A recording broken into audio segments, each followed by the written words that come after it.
The morning sun bled through the broken windows of an abandoned bunker in eastern Poland. Dust drifted like ash as archaeologists pried open a rusted steel door that hadn't moved since 1945. Inside, silence, and then a low metallic groan. Beneath layers of mold and earth, they found a crate marked only with a faded eagle and the word Nachtruhe, night rest.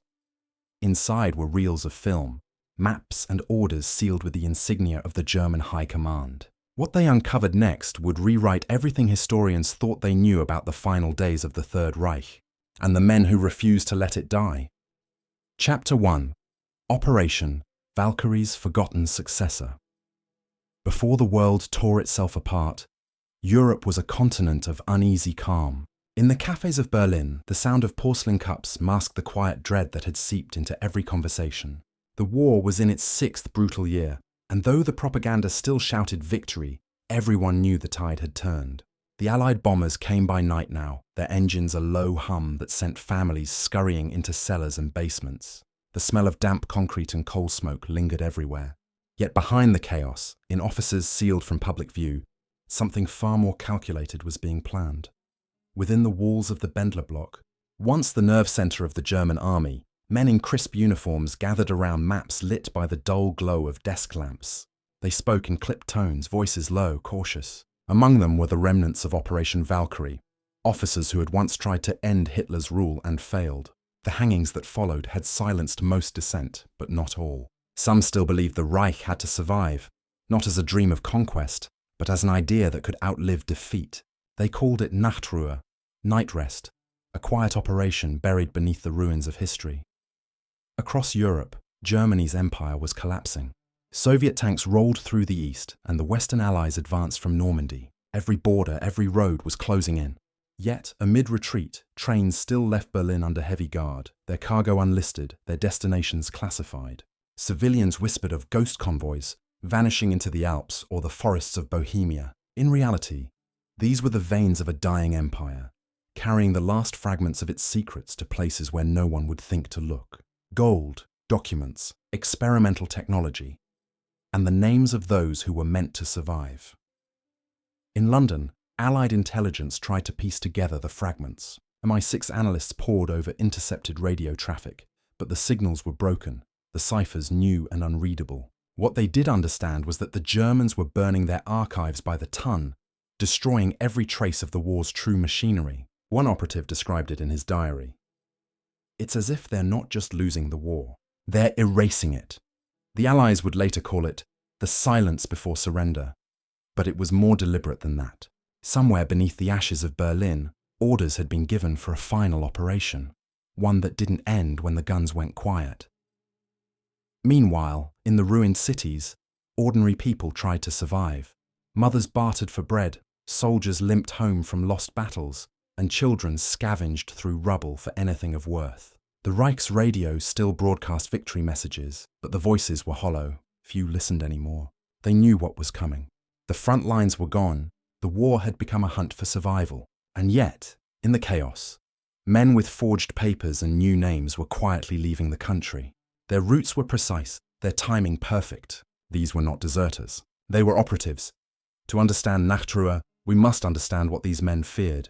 Not defeat, but exposure. The war had birthed technologies and research so advanced, so dangerous, that both the Allies and Soviets would kill to possess them. Files on psychological warfare, experimental aircraft, chemical enhancement, the blueprints of a future conflict already brewing in the shadows. If these assets fell into enemy hands, the Reich's ideology would die completely.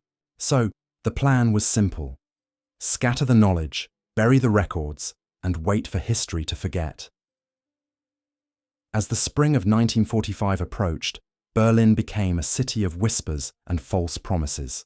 Rumors spread of secret vaults built beneath monasteries, of coded telegrams sent to neutral countries, of gold transferred through Vatican channels. Some of it was fantasy, the desperate stories of a dying regime, but some were real. In the final days before the city's fall, trusted officers under the command of General Erich Kruger received sealed orders marked Eyes Only N. They were told to escort sealed crates to predetermined locations and destroy any trace of the operation afterward. Those who asked questions simply disappeared. In April, the Allies reached the outskirts of the city. Hitler's regime was collapsing faster than even its enemies expected. Amid the panic, the last communication from Nachtruhe's command was transmitted. A short burst, undeciphered until decades later. Vaults secured, legacy ensured, end of transmission. Then silence. The world moved on. Berlin fell. The victors divided Europe, and with it, the secrets of the defeated. Files were seized, scientists captured, and nations rebuilt on the knowledge harvested from their enemies. But Nachtruhe had succeeded in one crucial way. No one knew it had existed. For almost 80 years, its traces lay buried. In sealed tunnels, forgotten crates, and erased records, only fragments surfaced. A whispered code name, a symbol etched into the side of a crate, a reference in a redacted report. Enough to spark curiosity, but not enough to tell the full story. Until now. Because in a farmhouse outside Dresden, beneath 70 years of silence, a rusted vault door groaned open, and the ghosts of Operation Valkyrie finally spoke again. Chapter 2. The Shadow Network Beneath the Ashes. After the war, the world turned its attention to rebuilding. Cities scarred by bombings began to rise again, and nations redefined themselves under new flags, new ideologies, and new fears. But beneath this fresh order, remnants of the old world quietly shifted. Files changed hands, names were rewritten. What had been Operation Nachtruhe during the Reich was now something else entirely. A ghost, reborn in secrecy. In the autumn of 1946, Allied occupation forces catalogued everything they could find in the ruins of Berlin. Thousands of crates, trunks, and briefcases filled with documents were stacked inside makeshift warehouses. Yet among them were sealed containers the Allies were ordered not to open, stamped with British military clearance and the initials BIU. Few knew that meant Bureau of Intelligence Utilization, a short-lived department within MI6 tasked with assessing captured German research. Their directive was simple: what can be used will be kept, what can't will disappear. Inside those sealed crates lay blueprints for communication technologies, experimental propulsion systems, and psychological conditioning programs far beyond what was publicly known. The discoveries were astonishing, but so were the names attached to them. Scientists and officers who were thought dead appeared again in British, American, and Soviet employment under new aliases. Operation Paperclip was only the surface. There were others, far quieter, who never made it into the official record. One of those names was Erich Krüger. Once a mid-ranking officer in the Wehrmacht, Krüger had overseen logistics for the final months of the war. On paper, he was executed by Soviet troops in 1945. In truth, he vanished. Newly unearthed telegrams suggest that Krüger, under the alias E. Kalman, later resurfaced in Geneva, working with a post-war trade commission that handled industrial repatriation. That commission, as historians now know, was a cover for funneling confiscated German research into private hands, effectively privatizing the remnants of the Third Reich's scientific infrastructure.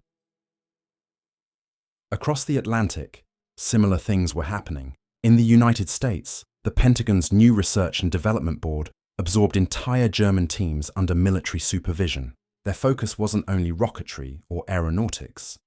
It was behavioral science, information control, and early computer encryption. Somewhere in the flood of classified projects, Nachtruhe's influence bled in. British intelligence suspected it. The Soviets were certain of it, but proof remained elusive, scattered encoded correspondence and sanitized laboratory reports. One document, dated March 1948, offered a glimpse. It referenced Project Evergreen, a transnational effort between former German scientists and Western intelligence officials to preserve certain sensitive advancements outside political jurisdiction. The memo carried Krüger's old insignia in the corner, an eagle clutching a key. For years, archivists dismissed it as symbolic, until a parallel record surfaced in Moscow's Ministry of Defense archives, mentioning a Western scientific cabal operating beyond state control. The name they used, Nachtruhe. The emerging pattern was unsettling. Intelligence officers on both sides of the Iron Curtain began tracing missing persons who'd once been attached to late-war German research. Many had simply disappeared, reported as victims of retribution or unmarked graves, but their signatures continued appearing on classified documents, patents, and covert funding agreements. The line between scientists and spies blurred. What had begun as a plan to preserve Nazi command had evolved into something larger. A shadow network of knowledge brokers, selling fragments of the past to shape the future. For ordinary citizens in post-war Europe, none of this was visible. They were busy surviving, rationing food, rebuilding homes, and trying to believe in peace again. The public narrative was one of justice and reconstruction. Nuremberg was proof of closure. Yet in the quiet corners of research institutions and foreign ministries, the lines of wartime secrecy never broke. They only changed language. Instead of classified under the Reich, it became Security Directive Level 3. Instead of enemy intelligence, it was now counter-Soviet measures. The same silence, under new management. Declassified British communications from 1950 show early attempts to track Kruger's group. One operative, stationed in Zurich, described meeting an intermediary who claimed to represent former war technologists seeking asylum. The man's briefcase contained schematics for a radio-guided drone, concept decades ahead of its time. The agent's report ends abruptly. Subject neutralized before debrief. Material secured. No further details appear. The case was closed under Section 23. Threat to operational continuity. By the mid-1950s, the Cold War had hardened. Both superpowers were racing not only for weapons, but for information. The ghosts of Nachtruhe thrived in that atmosphere. Their knowledge was currency and their loyalties flexible. Kruger's network adapted, trading research for protection. To the Americans, they offered insights into Soviet radar. To the Soviets, they whispered secrets of Allied atomic strategy. Always one step ahead. Always unseen. In public, the post-war world celebrated progress. Televisions, automobiles, new industries. But in the classified corridors of NATO and the KGB, old ideologies found new hosts. A few files, once dismissed as paranoia, now read like prophecy. One fragment recovered from a Swiss vault bears a chilling annotation. History will remember the Reich as dead, but it will not remember its seed. Decades later, intelligence analysts began to wonder, how much of modern warfare, modern surveillance, even modern technology, traces its roots to this hidden transfer of power? When a journalist in 1983 tried to publish an article linking post-war corporations to wartime research syndicates, the story was pulled hours before release. His notes disappeared. For years, the idea of Nachtruhe remained myth, a conspiracy whispered in academic circles. That changed in 2023, when those reels of film were finally unearthed in Poland. On them, General Kruger appeared, alive and commanding a group of officers, speaking not of surrender, but of continuation. His voice, calm and certain, echoed through the static. History ends only when memory dies. Ours will not. It was the missing piece. Proof that Nachtruhe was not an idea of desperate men, but a plan. One that outlived the war, buried in bureaucracy and silence. And as investigators now uncover each reel, each document, the same realization spreads. The war didn't end in 1945. It simply changed uniforms. Chapter 3. The Vault Beneath the Forest. The first clue came from a misplaced property map. A thin, yellowed sheet filed in a Polish county office under an old Soviet registry. It showed a restricted forest zone near the village of Węgliniec, with an unmarked concrete structure buried beneath the tree line. When archaeologists arrived in 2023, they expected another forgotten bunker from the Eastern Front. What they found was something far more deliberate. The entrance was sealed with riveted steel, embossed with a symbol, an eagle clutching a key, Kruger's insignia. The team's first attempt to breach the door failed. The airlock was still pressurized after nearly 80 years, preserved by layers of soil and ice. When it finally gave way, the stench of old oil and decay spilled into the clearing. Inside, narrow corridors stretched into the earth. Reinforced concrete walls, pipes still humming faintly, as if the place had been waiting. They moved by flashlight, every beam cutting through decades of dust and silence. Rusted switches lined the walls, each labeled in German script, Kühlung, Kommunikation, Archiv. At the end of the corridor stood a heavy vault door. The metal was pitted and scarred, but intact. Inset into the frame were 3 circular locks, each engraved with a date, 1943, 1944, 1945. The team realized the mechanism was time-coded, a symbolic statement, marking each year of the Reich's decline. When the final seal was broken, the room beyond revealed a series of containers, perfectly arranged in rows. No gold, no weapons, just film reels, glass cylinders, and bound folders sealed with wax. Each crate bore a single word: Nachtruhe.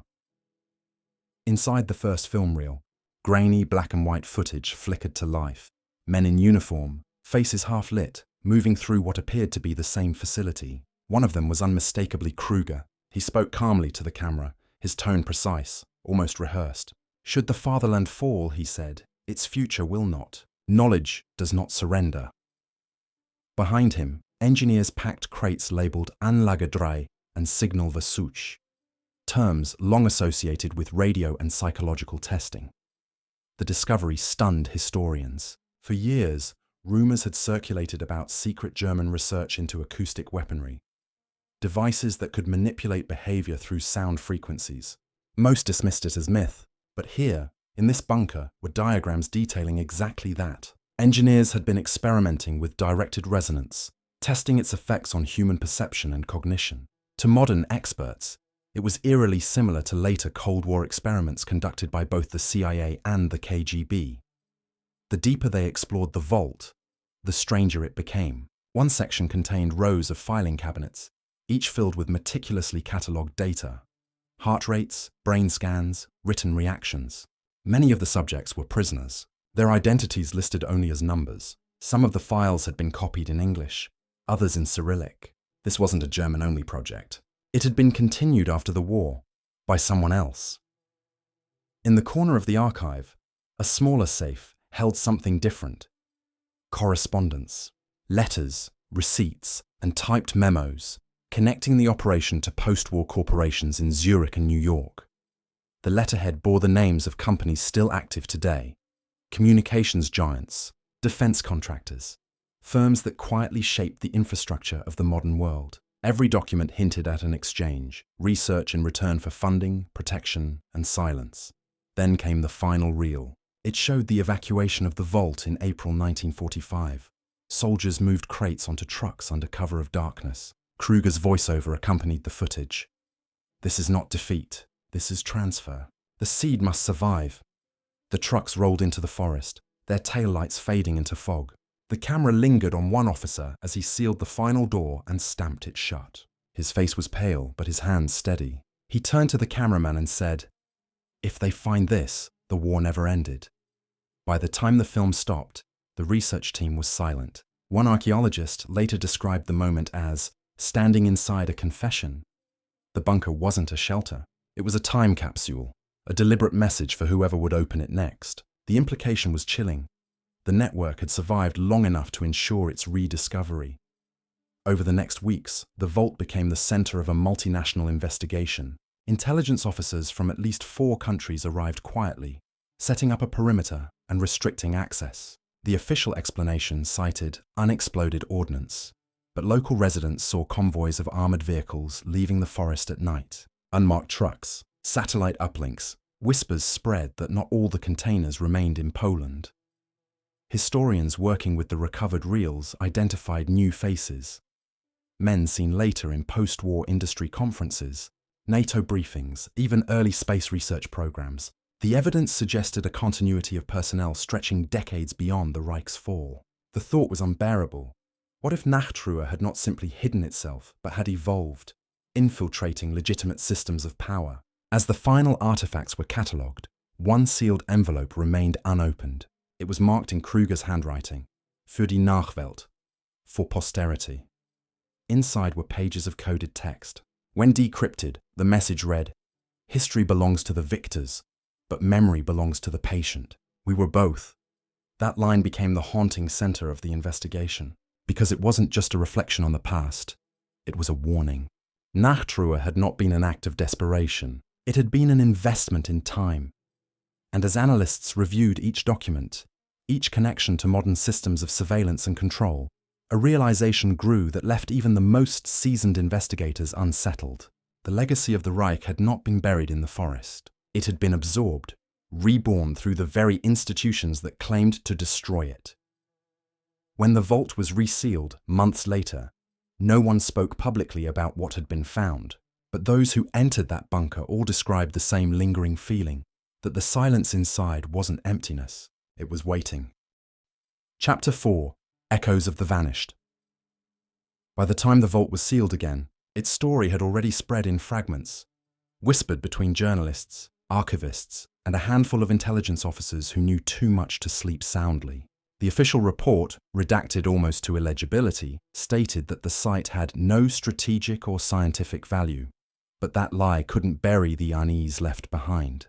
Those who had walked through that underground corridor described a weight, not fear exactly, but awareness, a realization that history still breathed beneath the soil. In the months that followed, the discovery became an invisible fault line running through the academic and political world. Governments quietly debated who should control the recovered materials. Poland demanded sovereignty over the find. Germany requested joint custody under historical precedent. The United States predictably offered technical assistance. And Russia remained silent. Behind closed doors, diplomats traded veiled accusations about missing crates, unrecorded data drives, and unmarked vehicles crossing borders in the night. Meanwhile, in the media, a sanitized story emerged. A research facility of unknown origin, most likely Soviet-era storage. The public lost interest after a week, but inside the academic community, a few researchers pressed on. They began comparing the recovered diagrams with Cold War patents, with the technologies that emerged suddenly in the 1950s and 60s. Microwave signal modulation, deep-frequency sonar, crowd-control acoustics. The similarities were undeniable. One historian, Dr. Lena Hoffman, traced the documents to a post-war Swiss research collective that had quietly funded studies on non-lethal sound interference. The lead engineer, a man listed as Ernst Kalman, Kruger's alias, she followed the trail through university archives and corporate holdings until she reached a defense contractor still active today. When she requested access to their founding records, her credentials were revoked. Days later, she found her home office ransacked. They didn't take anything of value, she told colleagues. Only my notes. The silence that followed felt familiar. The same kind of silence that swallowed entire truths after 1945. But history has a way of resurfacing through the cracks. In 2024, a journalist from Der Spiegel leaked a classified audit from the German Federal Archives. It contained correspondence between Allied intelligence agencies dated 1947-1952, discussing Project E. The notes described a transfer of materials recovered from Kruger's cache to facilities in Nevada and Alaska for testing. Among them, prototypes of resonance-based signal emitters. The implication was staggering. Nachtruhe had been harvested, not destroyed. The Allies had carried it into the New World and built upon it. The line between victor and inheritor had blurred completely. As this revelation rippled outward, it reignited debates about accountability, complicity, and the ethics of scientific progress. How many of our modern innovations, communication systems, behavioral technologies, even entertainment hardware, carried fragments of those forbidden experiments? Could anyone ever separate what was born of necessity from what was born of cruelty? For survivors of the war who were still alive, the news reopened wounds, long thought sealed. In interviews, elderly civilians from Dresden and Warsaw spoke of strange transmissions during the final days of the war. Low-frequency hums that rattled the air, nights when soldiers became disoriented or violent without explanation. For decades, they'd believed those memories were trauma. Now they wondered if they had been test subjects. Dr. Hoffman continued her work quietly, though under surveillance. In one of her final published papers, she wrote, "We are not chasing ghosts. We are uncovering the roots of the tools we now use daily, the frequencies of persuasion, the architecture of obedience." Weeks later, she resigned from her university post and disappeared from public life. Meanwhile, in a secure facility outside Brussels, the remaining reels were digitized under NATO supervision. Those who viewed them reported moments that felt almost cinematic. Kruger's calm instructions, the methodical packing of crates, the sense that these men understood the weight of what they were doing. One observer remarked, "They filmed it like a message to us, to whoever would come after." When the footage reached the press in fragments, it caused brief outrage, but no reform. Politicians called for contextual understanding, emphasizing that technological progress often emerges from dark origins. The story faded again, consumed by newer crises. But in private, archivists and historians began forming what they called the Night Rest Collective, a group dedicated to tracing every surviving member, every connected corporation, every descendant operation linked to Nachtruhe. They discovered something chilling. Many of the companies that appeared in Kruger's correspondence had merged or rebranded, but never vanished. Their patents evolved with the decades, their research quietly integrated into global systems. From sonar to crowd control to media technology, traces of the same mathematical signatures, the same resonance formulas, reappeared under different names. The bunker in Poland became a memorial site. Though no plaque mentions Nachtruhe, visitors walk through the forest unaware that below their feet lies a vault where men once planned the survival of an idea. Not the Reich, but the belief that control could outlast ideology. The investigators who handled the discovery have all since moved to undisclosed assignments. Some refused interviews, others spoke only in fragments. One, a Polish archivist, summarized it best. "We didn't find remnants of the past. We found its blueprint for the present." And so, the world carried on. Cell towers humming, data moving invisibly through the air, millions of unseen frequencies shaping what people hear, see, and feel. Few stopped to wonder where those frequencies began. Fewer still wanted to know. The forest grew silent again. Moss covered the sealed entrance. The birds returned. But deep below, in that cold chamber, the walls still hold the faint echo of a promise whispered by Kruger on the final reel. History is only what we choose to remember. And the silence once more began to hum. Chapter 5. The Legacy That Would Not Sleep. 80 years have passed since the war's end, and yet its shadow lingers. Not in monuments or battlefields, but in the circuitry of our modern lives. What began as a desperate operation to preserve knowledge became something far more insidious, a silent inheritance. Nachtruhe's fingerprints are everywhere, though most of us would never recognize them. In the hum of machines, in the coded algorithms that shape our decisions, in the quiet language of control that feels so ordinary we forget to question it. In 2025, a joint commission between the European Union and UNESCO began a full-scale inquiry into historical continuity within classified scientific research. It was meant to be an academic exercise, tracing the migration of wartime data into civilian technology. But what they found echoed the discoveries in Poland. Contracts, archives, and technical records revealed entire branches of post-war development that had grown directly from confiscated German experiments. The names had changed, the nations too, but the principles were the same. The manipulation of sound, the study of fear, the engineering of obedience. Through declassified interviews, elderly scientists spoke candidly for the first time. One British engineer, now 93, described his time at a secret test site in Canada in the 1950s. "We were told the data came from Soviet defectors. Later I realized it was German. We were measuring how much pressure, how much frequency a person could take before braking. We called it behavioral endurance. They called it progress." He looked down as he said the word progress. That single term, so often used to justify the past, became the heart of the modern reckoning. How much of what we celebrate as innovation is built on the architecture of forgotten crimes? Historians began comparing timelines, tracing how technologies supposedly invented in the 1960s had their conceptual origins in 1944.